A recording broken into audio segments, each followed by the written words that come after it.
I was born into what many would call a good family, but now I understand that word in a new way. My parents had a clear list of rules about what they believed was proper.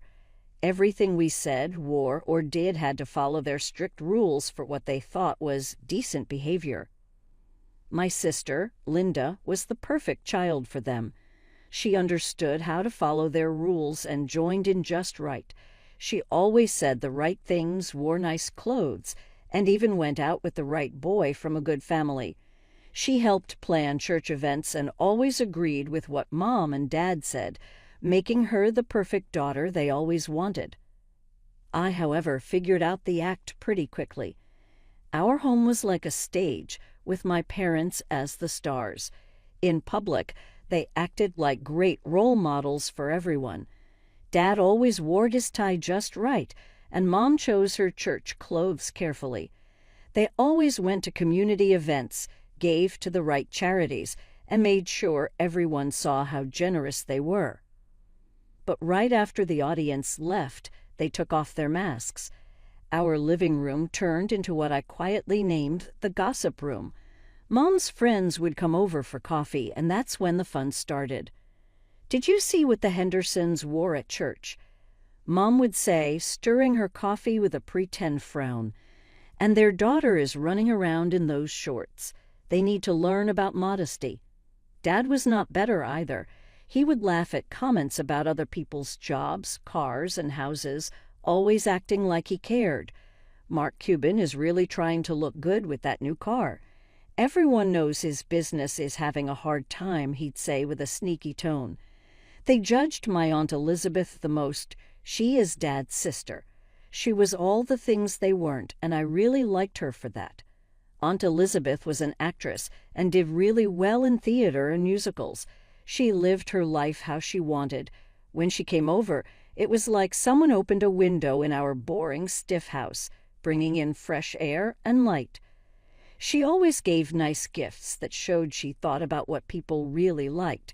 Mom and Dad would take her gifts with nice smiles and say thank you, but once her car left, they shared what they really thought. "Can you believe she is still dating at her age?" Mom would say, using her fingers to make air quotes. "It's just living in sin, that's all. No husband and no kids. What kind of life is that for a woman?" Dad would join in as well, holding one of her gifts. With all that theater money, you'd think she could buy something better. But no, she uses it all for herself, they would say. They talked a lot about how much money she must be making, how she wore nice clothes, but gave them inexpensive gifts, and how she was being a bad role model by focusing on her job instead of starting a family. It seemed like they had a big list of things to say as soon as she was gone. I was 7 years old when something happened that changed how I looked at things. It was just another normal afternoon at our house. Mom was having her weekly tea with her friends. I was playing softly with my dolls in the corner of the living room, where they believed I couldn't hear them. They began to talk about Aunt Elizabeth once more. "She's just a loose woman," Mom said in a quiet, whispery voice she used when saying the meanest things. Her friends nodded and made small, surprised noises, but they were clearly having fun with the gossip. I sat there, holding my doll, not moving at all. I kept thinking about those words. They were in my mind, and I wanted to understand what they really meant. I had heard Mom and her friends call Aunt Elizabeth many names before, but this one was different. The way they said it sounded really bad, but I didn't get why it stuck in my head for weeks, bothering me. I waited until Aunt Elizabeth came to visit again, and then I waited until we were alone in the kitchen. She was helping me get the cookie jar from the top shelf, just like she always does. "Aunt Elizabeth," I said, fiddling with my cookie, "what does it mean to be a loose woman?" "That's what Mom and her friends say about you when you're not around." The cookie jar almost slipped from her hands. She set it down carefully, but I noticed her hands shaking. Her face showed so many emotions at once: hurt, shock, and then something I'd never seen before, pure anger. "Rachel, honey," she said softly, trying to stay calm. You stay right here." She marched straight into the living room where my parents were sitting. I followed quietly and peeked from the doorway. "I've put up with a lot from you, too," she began, her voice trembling. "I've ignored your snide comments, your judgments, and all the criticism of how I live my life. But this, calling me names behind my back, how dare you?" Mom started to respond, but Aunt Elizabeth cut her off. "Don't even try to deny it. I know all the things you say when I'm not here. You're nothing but selfish hypocrites. You smile at me, accept my gifts, and then trash me the moment I leave. I'm done with it. Done with your gossip, your two-faced behavior, all of it." She stormed out of the house that day and never came back. The door slammed so hard that the family photos on the walls shook. Years went by, and my sister Linda got married right after high school to Daniel, the son of Mom and Dad's best friends. It was exactly the kind of proper, respectable marriage my parents adored. Then they turned their attention to me. Before my senior year even began, Mom made an announcement at dinner. "We found the perfect boy for you," she said proudly. "James Thompson. You remember the Thompsons, don't you? Such a respectable family." I looked at her and said, "But I want to go to college." I tried to keep my voice calm. "I've been looking into college programs." Dad laughed like it was a joke. "College for what? James is going to take over his father's business. He needs a supportive wife, not some career woman." They set up a meeting, of course. James was exactly what I expected, polite, boring, and completely wrong for me. But when I saw the look in my parents' eyes, I knew they wouldn't give up easily. So I smiled and agreed to date him while secretly applying for college scholarships. Graduation day started like a dream. I was top of my class, had secured a scholarship, and had my whole future ahead of me. My parents didn't know about the scholarship yet. After the ceremony, there was a party at James's house. Most of our class was there.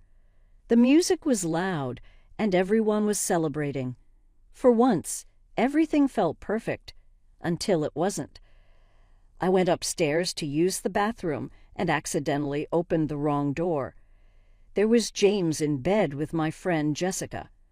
My graduation cap slipped from my hands and hit the floor with a thud, making them both look up.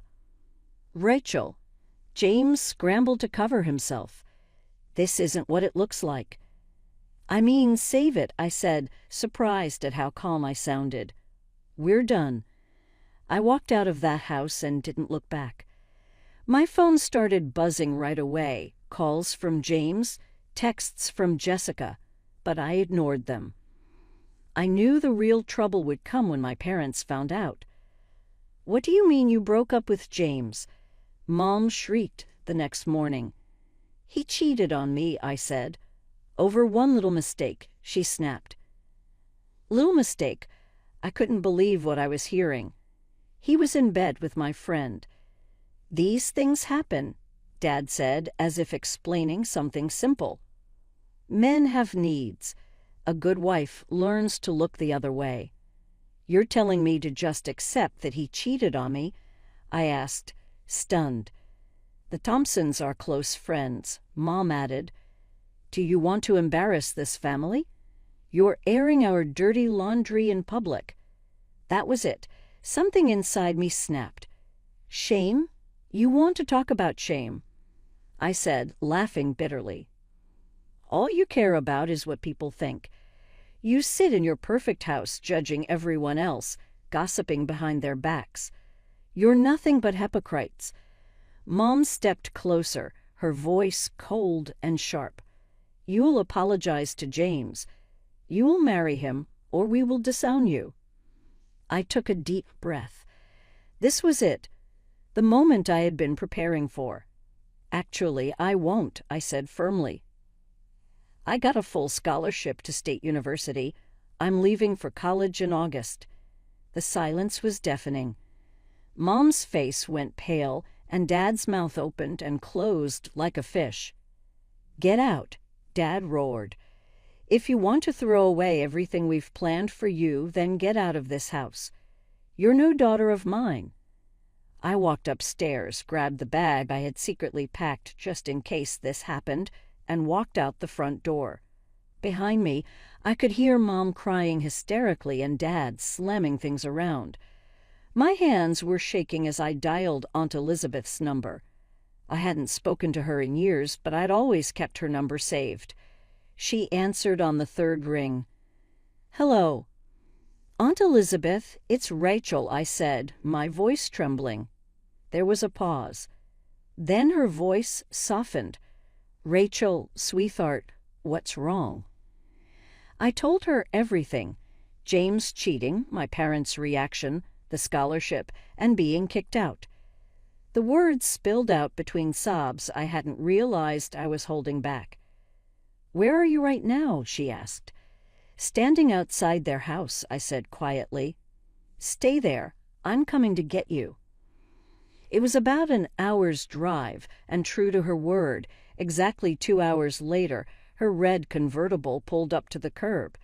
She jumped out and hugged me tightly, not caring that my tears were soaking her silk blouse. Aunt Elizabeth's house in the neighboring town was just like her, bright, welcoming, and full of personality. Theater posters lined the walls, and the cozy furniture made you want to sit and stay. It was everything our cold, lifeless family home wasn't. "Make yourself at home," she said, leading me to a guest room. "This is your space now for as long as you need it." That night, over mugs of hot chocolate topped with extra marshmallows, I told her the whole story in detail. She listened quietly, nodding every now and then, but never interrupting. When I finally finished, she smiled and said, "You know, you remind me of myself at your age, standing up to them, choosing your own path." "I'm proud of you, Rachel." "Really proud of me?" I asked hesitantly. "You don't think it's selfish?" She laughed gently. "Rachel, living your life by someone else's rules isn't selfless. It's being a puppet. You need to write your own story." The weeks before college started turned out to be some of the best of my life. Aunt Elizabeth helped me set up a laptop and taught me how to find freelance writing jobs online. "Everyone needs content these days," she said with a grin. "Might as well make some money while you're waiting for school to start." I spent my days writing articles about everything from pet care to travel tips. Evenings were for watching old musicals or reading scripts together. She'd tell me stories from her theater days, and for the first time I felt like I could truly be myself. When August came, Aunt Elizabeth drove me to college. She helped me carry my boxes to the dorm, arranged my desk just right, and even made my bed with new sheets she had bought for me. Before leaving, she hugged me and said, "This is your adventure. Make it count." I dove into my business management classes, determined to make her proud. We talked almost every day. She wanted to know all about my classes, roommates, and life on campus. My parents and Linda, though, radio silence. Aunt Elizabeth would sometimes pass along updates she'd heard. "Your sister had another baby," she mentioned during one of our weekly calls. "Her third, they named him Daniel Jr." I just shook my head and changed the subject to my upcoming midterms. Linda had chosen her path, just as I'd chosen mine. Sometimes I wondered if she was truly happy being the perfect daughter, wife, and mother, or if she ever dreamed of something more. After graduation, I accepted a management position in Aunt Elizabeth's city. It felt natural. I couldn't imagine being far from her. The job was great. My career was off to a strong start. And best of all, I got to spend almost every weekend with Aunt Elizabeth. Friday brunches became our tradition. She'd tell me about her latest theater projects. She was directing community plays now, passing on her love of the stage to a new generation. Sometimes we'd spend whole weekends binge watching old movies or attempting fancy recipes from cooking shows. Then came the news. One Friday morning, she sat across from me, her hands wrapped tightly around her coffee mug. "Stage 4, she said softly. "They say I have a few months, maybe less." I moved in with her that same day. Between work and taking care of her, the days blended together. We made the most of every moment. She insisted on teaching me her secret recipes, shared stories from her younger days, and made me promise to keep living boldly. She passed away quietly on a Saturday morning, holding my hand. The theater community turned out in full force for her funeral. Actors, directors, and students from her workshops. The church was packed with people whose lives she had touched. But the 3 empty seats in the front row stood out. My parents and sister hadn't come, even though I had sent them all the details. A week after the funeral, the notary called me to his office. "Your aunt was very clear about her wishes," he said, sliding some documents across the desk. "The house, her land back in your hometown, and her savings, about $800,000, all of it goes to you." I sat there in shock, tears streaming down my face. It was too much. All I wanted was Aunt Elizabeth back. That weekend, I started sorting through her things in her home office. I found a bundle of letters tucked away in a drawer, all addressed to my father. None of them had been sent. With trembling hands, I opened the most recent one. "Dear Thomas, I know we haven't spoken in years. The doctors say I don't have much time left, and I keep thinking about family and reconciliation. Remember when we were kids, and you used to protect me from the neighborhood bullies? I miss my big brother. I know we've chosen different paths and lived different lives. Maybe we've both been too stubborn. But life is too short for pride, isn't it? I hope someday you'll understand that I loved you all, even when we disagreed, even when it hurt. Your sister, Elizabeth." The letter was dated just 3 weeks before she passed. She never sent it. She never got the chance to make that final attempt at peace. I carefully folded the letters and placed them back in the drawer. My dad hadn't even come to say goodbye to his own sister. He had chosen his pride over family one last time. Life keeps moving forward, ready or not. 3 years after Aunt Elizabeth passed away, I was still living in her house, my house now, and throwing myself into work. The promotion to senior manager came with a corner office and a salary that would have blown my younger self's mind. Then one day my phone rang. Mom's number flashed on the screen. It was the first time I'd seen it in years. My hand hovered over the decline button, but something made me answer. "Rachel," Mom's voice sounded smaller than I remembered. "We need to see you. Can you come?" That weekend, I drove back to my childhood home. The sight of it stopped me in my tracks. The once perfect house was now falling apart, peeling paint, sagging gutters, and a lawn overrun with weeds. This wasn't the showcase home I remembered. Inside was even worse. The furniture was worn, the carpets threadbare, and my family looked just as tired. Mom was gray and exhausted. Dad sat slumped with defeat written all over him.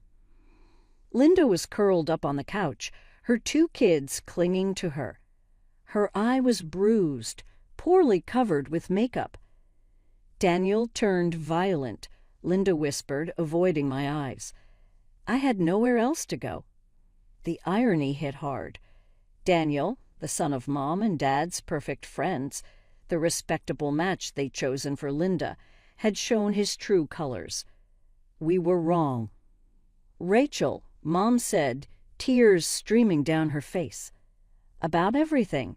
About forcing you to be with James. About college. About you." Dad nodded, though it seemed painful for him to admit. "We shouldn't have tried to push either of you into those marriages. Look where all our focus on reputation got us." They explained how Dad's business had failed and how their so-called friends had abandoned them when things got tough. They couldn't even afford to fix their leaking roof. I pulled out my checkbook and wrote them a check for $20,000 for repairs. I said simply, no strings attached. After that, I started visiting regularly. I always brought something, groceries, clothes for the kids, or new appliances when theirs broke down. My parents seemed grateful. Maybe it was genuine. I tried not to overthink it. One night, as I sat looking at Aunt Elizabeth's photo on my mantel, I made a decision. The land she'd left me in my hometown was just sitting there, unused. The next day, I called an architect. I need a house, I said. I told the architect something big enough for a multi-generational family. 3 bedrooms minimum, plenty of play space for kids, and a proper kitchen for family meals. The plans she drew were perfect. A modern home with everything my family could need. I hired the construction crew that same week and made them promise to keep it a secret. Every time I visited my parents, I noticed their old house falling apart more and more. I'd smile to myself, knowing what was being built just across town. As the new house took shape over the months, I started noticing something else, a pattern. I should have seen it sooner. What began as genuine gratitude for my parents slowly turned into expectation and then outright entitlement. At first, the shift was subtle. Instead of saying thank you for whatever I brought, they'd make comments like, "Oh, we were hoping for the other brand," or "We really needed something else instead." Then came the direct requests. Mom started calling with shopping lists, not even pretending to ask anymore. "We need a new washing machine. The one at Sears is on sale. Can you pick it up this weekend?" Dad joined in too. "Your sister's kids need new school clothes. Make sure they're good quality, not the cheap stuff from the discount store." The requests got bigger and more frequent. A new TV because the old one wasn't smart enough. A full set of patio furniture because, what will people think of our backyard? Kitchen renovations because the counters were embarrassingly outdated. Then came the call about their 40th wedding anniversary. They were planning a big celebration at Loom, the fanciest restaurant in town. All their old friends, the ones who had supposedly abandoned them, were invited, and back in the picture. I thought it would be the perfect time to surprise them with the new house. The construction was finished, the interior was decorated, and everything was ready for them to move in. But a week before the party, Mom called. "Rachel," she said, skipping any greeting, "your father and I have been talking. For our anniversary, we need a new car. It's $7,000. I nearly dropped my coffee mug. Excuse me." "We can't keep driving that old Toyota," she said matter-of-factly. "What will people think?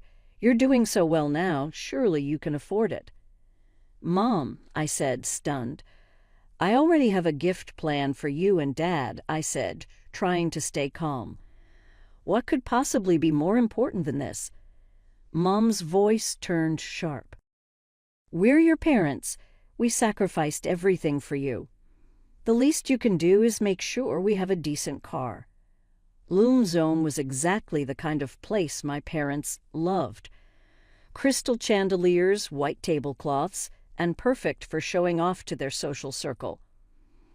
I walked in carrying the house documents in a silver gift envelope, my heart racing despite the tension from Mom's recent demand. The celebration was already in full swing. I spotted them right away, Mom in a new dress, probably bought with my money, and Dad smiling proudly at their gathered friends. Linda sat quietly with her kids. The old crowd was there too, the same people who had supposedly abandoned my parents during their hard times. Mom saw me first. Instead of her usual fake smile, her face hardened.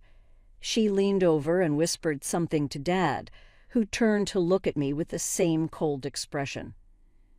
"Well, well," Mom said loudly, her voice carrying across the restaurant.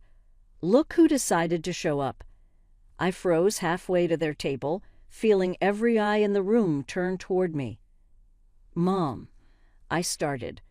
"Don't mom me," she snapped, standing up. "How dare you come here after refusing to help your own parents? After everything we sacrificed for you?" Dad joined in, his face red with anger.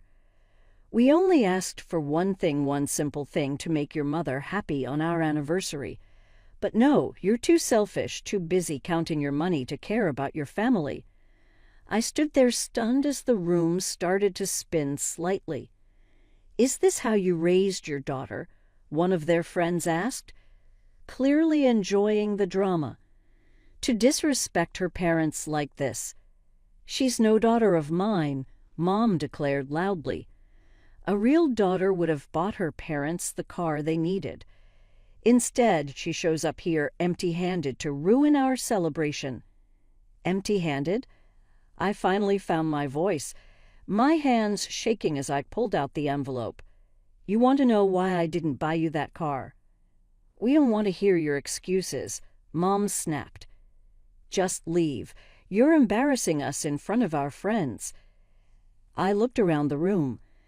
Their smug friends stared, enjoying the show. My sister avoided my eyes, her head down. My parents looked more concerned about their image than anything else.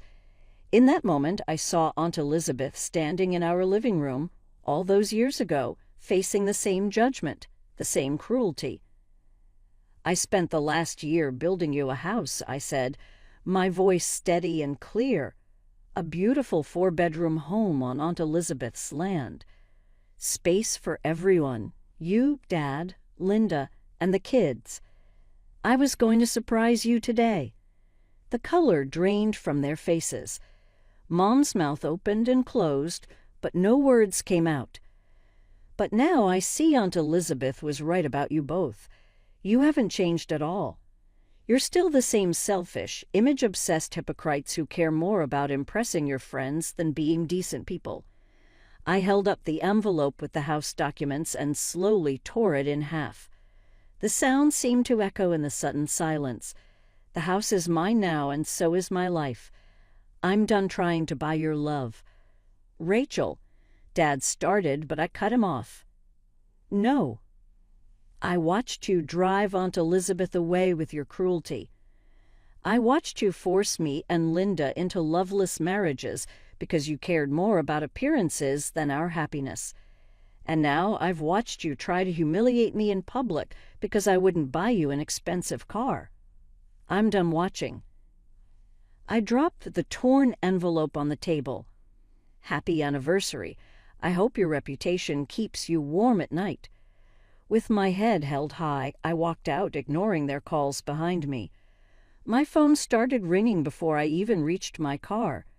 Then the texts started, Mom, Dad, Linda, even their friends, all suddenly realizing what they had lost. I blocked them all. I never saw my parents again. Occasionally, I'd hear things through the grapevine about how they lost their house, how Linda struggled to raise her kids alone, how their friends abandoned them again when the money ran out. But those weren't my stories anymore.